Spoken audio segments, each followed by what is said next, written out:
सनातन के वास्ते पदयात्रा के रास्ते। जी हां, बागेश्वर धाम के पीठाधीश्वर धीरेन्द्र कृष्ण शास्त्री ने 160 किलोमीटर लंबी सनातन हिंदू एकता पदयात्रा की शुरुआत की है।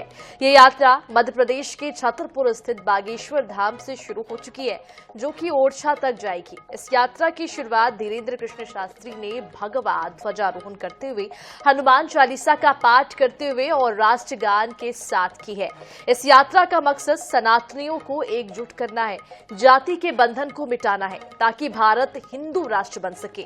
पदयात्रा के दौरान धीरेन्द्र कृष्ण शास्त्री का एक और बयान भी चर्चाओं में है। उनका मानना है कि मंदिरों और मस्जिदों में राष्ट्रगीत गाया जाना चाहिए, ताकि ये पता चल सके कि कौन देशभक्त है। बागेश्वर बाबा की पदयात्रा के पहले दिन क्या कुछ हुआ, आइए आपको इस रिपोर्ट में दिखाते हैं। जात पात मिटाने निकले बाबा, सनातन को बचाने निकले बाबा।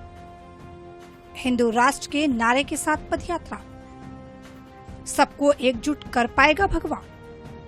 बागेश्वर धाम के पीठाधीश्वर पंडित धीरेन्द्र कृष्ण शास्त्री की सनातन हिंदू एकता पदयात्रा हिंदू राष्ट्र के नारे के साथ शुरू हो गई है। यात्रा की शुरुआत बागेश्वर धाम से गुरुवार सुबह 11:15 पर हुई। धीरेन्द्र शास्त्री ने पदयात्रा में शामिल हुए लोगों को अभिवादन किया। इस दौरान राष्ट्रीय ध्वज, भगवा ध्वज फहराने के साथ ही राष्ट्रगान हुआ।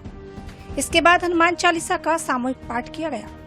9 दिनों में यात्रा बागेश्वर धाम से राम राजा मंदिर ओरछा तक करीब 160 किलोमीटर का सफर तय करेगी। यात्रा में कुल 8 पड़ाव होंगे। यात्रा में देश के कई संतों के साथ ही कला क्षेत्र से जुड़ी हस्तियां भी शामिल हैं।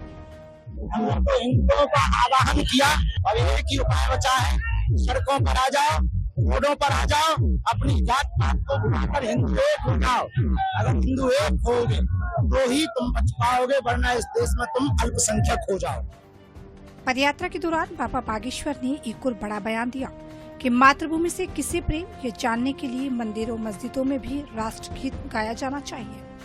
सनातनियों की एकता पदयात्रा का प्रमुख लक्ष्य तो अभी वर्तमान में भेदभाव और जात पात को मिटाना है, परंतु अगर मंदिरों में ये प्रयोग की जाता है या पहल की जाती है तो निश्चित रूप से बहुत अद्भुत होगी, अनूठी होगी।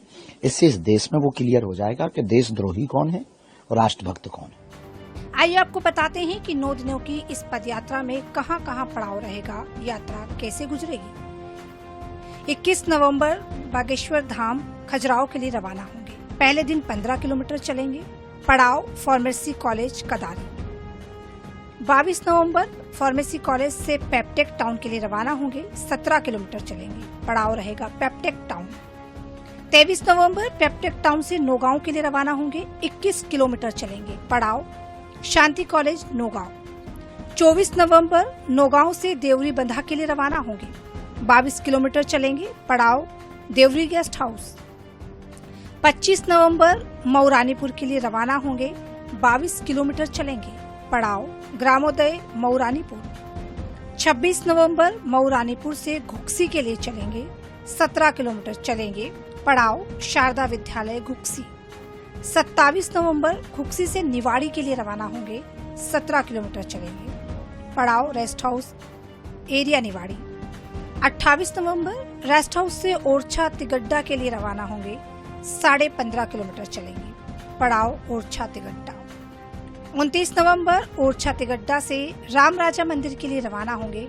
8 किलोमीटर चलेंगे। वैसे इस पदयात्रा को लेकर क्या राजनीतिक बयानबाजी हो रही है, वो भी सुन लीजिए। नई पीढ़ी में हमारा जो युवा है, देश का नौजवान पीढ़ी है, उसको अपनी संस्कृति के प्रति, सनातन संस्कृति के प्रति, धर्म के प्रति जोड़ने का उनका एक अभिनव प्रयास है।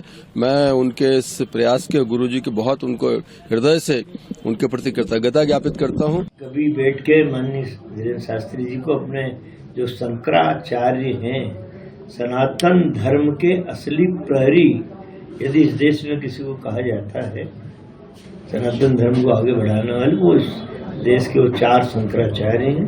कभी उनसे बैठ के भी मार्गदर्शन ले तो मैं समझता हूँ कि जो आप चाहते हैं उसमें मार्गदर्शन हो। पदयात्रा में सभी हिंदू समाज को एकजुट करने के मकसद से अलग अलग समाजों के महापुरुष की झांकियां भी हैं।